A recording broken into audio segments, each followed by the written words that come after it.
Time to take a look at the morning's papers now. And here with me reviewing them today are the assistant online editor of The Spectator, Lisa Hazeldine, and journalist Benjamin Butterworth. So welcome back to both of you. And we're kicking off talking about the New Year's honours, and there's so much coverage in the papers covering all the kind of the likes of Shirley Bassey and some of the more glamorous ends of it, but also this focus on Liz Truss's resignation list, which came out at the same time.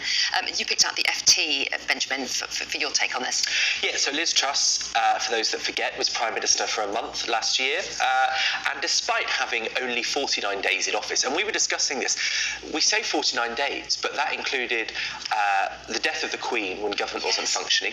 It included Tory party conference when Parliament wasn't sitting, the conference season, and it includes several days after her resignation, a week after her resignation. So, it's a matter of probably about 2 weeks in which she was having the effect of being Prime Minister.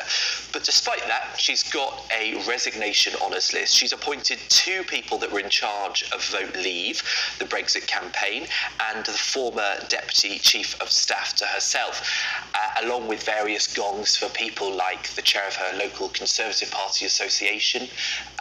And it just looks a lot like political cronyism at its worst, because, she had a disastrous mini-budget. The electorate, who never got a say on whether she was Prime Minister, hugely unpopular, the polling said, and yet she gets to appoint 3 people to make laws from the House of Lords for life. And I think this raises real questions about the legitimacy of the list. And clearly Rishi Sunak agrees, because he decided to bury this by bringing it out at the same time as the New Year's honours list. Do you think he did that Of course. The tension might be elsewhere? Of course, because, Liz Truss is incredibly unpopular. Whenever she speaks and associates herself with the Tories, they do worse. Everyone. Is that right? I thought she had plenty of supporters in the grassroots. I'm sure she does in the grassroots of the Tories, but there's only about 100,000 members, right? In the country, she's incredibly unpopular, and I think that's why Rishi Sunak wants as little association with her as possible.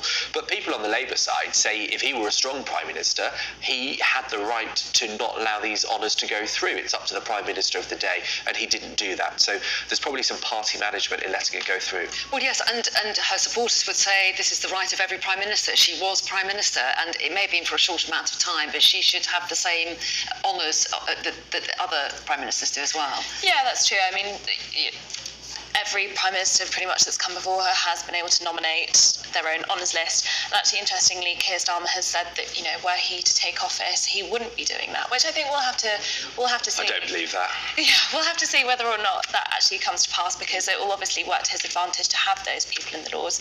But I think also there will be some relief, I think, amongst the Tory party that, on the whole, it's quite a slim list. There aren't too many big controversial names there. Kwasi Kwarteng not on the list. Exactly, and neither is Mark Littlewood.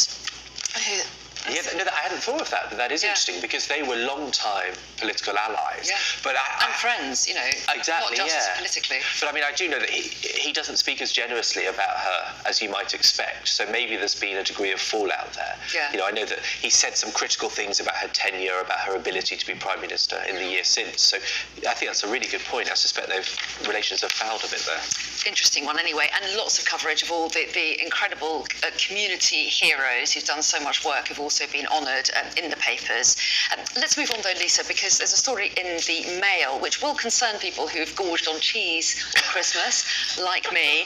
And this is, it's a very sad story, because someone's actually died of E. coli, haven't they? So talk us through this. Yeah, absolutely. So 11 people have been hospitalised, 1 person has died, and that's what we know so far from this strain of E. coli, which they appear to have picked up by eating cheese. So it's cheese that comes from, the theories are that it's E. coli that's come from 4 products from a company based in Lancashire, unpasteurised cheese. So in the production process, the cheese hasn't gone through the process of actually killing off this bacteria, which I guess is why you're more vulnerable to contracting food poisoning, E. coli, from eating it. And yeah, it's quite concerning.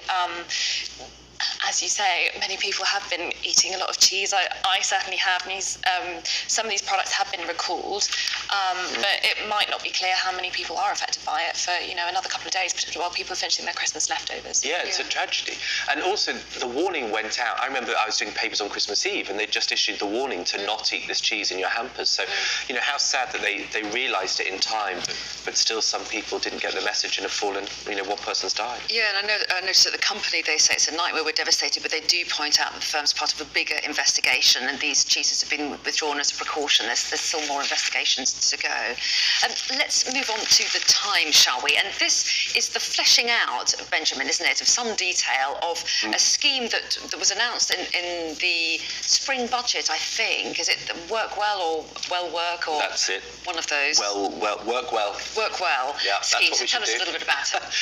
So this is the idea that, so basically at the moment there are 2.6 million people who are unfit to work. 2.2 million are on universal credit without a requirement to search for work because of health reasons.